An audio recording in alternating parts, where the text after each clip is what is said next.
My name is Federico. With Martin, we form part of a technical team in GeneXus, and we are going to be focusing on the development of version 16.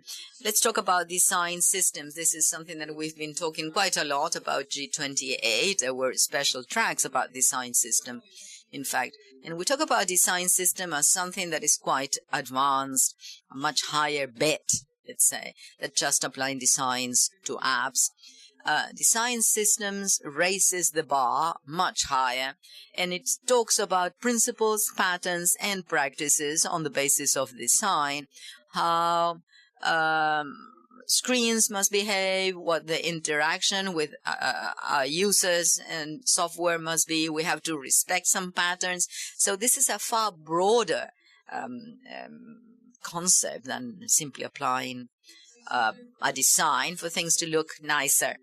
Well, what we can see is large companies that started focusing on it and started implementing their own design systems to be consistent in the products that they offer, so that they are all seen in the same way, they all have the same interactions with users independent on the platform they are executed on. We've got very big ones. You have IBM, GE, Mozilla, companies that started with this idea of unifying their designs and their interactions of the products with their users. And that's why we believe that the design system is very important, and we have to start introducing it into our GeneXus knowledge base at GeneXus. Design system also talks about integrating designers. And as Armin said earlier, a concept that we are discussing quite a lot is the question of DevOps, development operations. Now, the design system also talks about design ops, integrating designers and the DevOps, working together with developers so that results are truly the ones expected and the one they propose. What we can see at the bottom are the main tools used by designers to do their work and to carry out the entire integration pattern.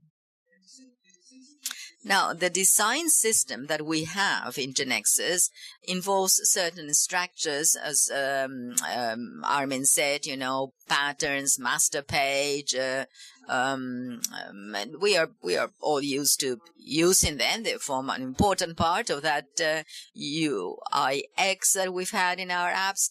But in V16, we've included new components that improve this group of structures that must work together in order to get results. We're talking about basis styles in this case, user controls, and stencils. Another concept on the table, making a lot of noise, is CSS Frameworks. These are the ones that are going to give us that interface, that nice design that we see in apps. They are part of those design systems, and they are the ones that define the way we're going to look at that app. Design systems are very much related to user controls and basic styles, and I've worked quite a lot with semantic divide and we also have Bootstrap, because Bootstrap is the engine providing us with the responsive behavior of apps. The Bootstrap engine decides how to visualize the application when we alter the size of the screens. So Bootstrap is an old friend for GeneXus, but at present we have the possibility of introducing many more. And Bootstrap, in some way, is decoupled from solutions. It's not designing how much things are going to be visualized, but it is in charge of responsive behavior. We'll be able to use the interface, the UI proposed by other CSS frameworks. What I mean by this is that we're not going to see the design proposed by Bootstraps in certain controls that we provide, but we're going to be able to define many. There are many CSS frameworks. Let me give the floor now to Martin. He's going to be talking about stencils, and then we're going to continue with the other controls.